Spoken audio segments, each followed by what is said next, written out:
ভাবে ভোট কেন্দ্রগুলো দখল করা হয়েছে, এজেন্টদের বের করা হয়েছে, জাল ভোট দেওয়া হয়েছে, সিল মারা হয়েছে, বাধা দিলে 11 দলীয় প্রার্থীদেরকে মারপিট করা হয়েছে, রক্তাক্ত করা হয়েছে এবং সকালবেলা ভোট শুরুতেই এজেন্টদেরকে বাধ্য করে রেজাল্ট শিটে প্রিজাইডিং অফিসার জোর করে স্বাক্ষর দিয়েছে। এই ভোট প্রমাণ করেছে দলীয় সরকারের অধীনে কোন নির্বাচন কোনদিন নিরপেক্ষ হয় না। সেটাই বিএনপি প্রমাণ করলো।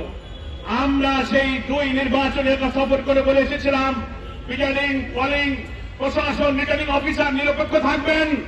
শেরপুর আর বগুড়ায় যেন আরেকটি মাগুরার নির্বাচনের মতো প্রচারণা নির্বাচন না হয়। শেষ পর্যন্ত আমরা কিন্তু তাই প্রমাণ করলেন। ফলে জাতির কাছে আপনাদেরকে ফিরে আসতে হবে।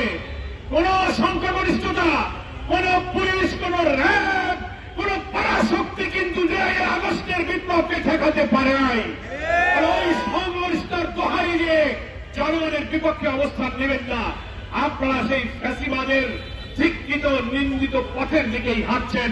যে পথে তারা গিয়েছিল, আপনাদের যাত্রা দেখে মনে হয় সে অপরিণামদর্শী পথে আপনারা রওনা করেছেন। সময় কাটতে ফিরে আসুন।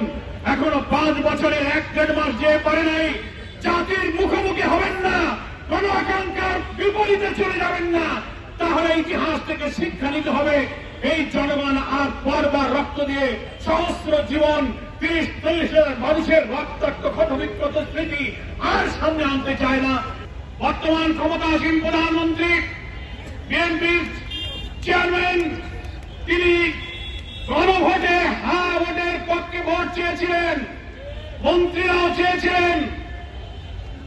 5 কোটি মানুষ হাতে ভোট দিয়ে গণভোটে জুলাই সনদের 4টি প্রশ্নের পক্ষে হাতে জয়যুক্ত করেছে।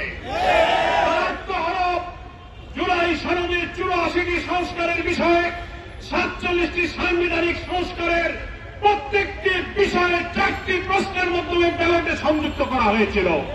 বিএনপির দেওয়া নোট অফ ডিসেন্ট 5 কোটি ভোটে হার জয়যুক্ত করে তাদের নোট অফ ডিসেন্টকে জনগণ খারিজ করে দিয়েছে। গণভোটের ব্যালটে কোনো নোট অফ ডিসেন্ট ছিল না। এখন প্রধানমন্ত্রীর কাছে প্রশ্ন, আপনি যে গণভোটে হাতে ভোট দিতে বলেছিলেন, তো আমরা গণমাধ্যমে দেখেছিলাম ভোটের দিন আপনিও ভোট কেন্দ্রে গিয়েছিলেন।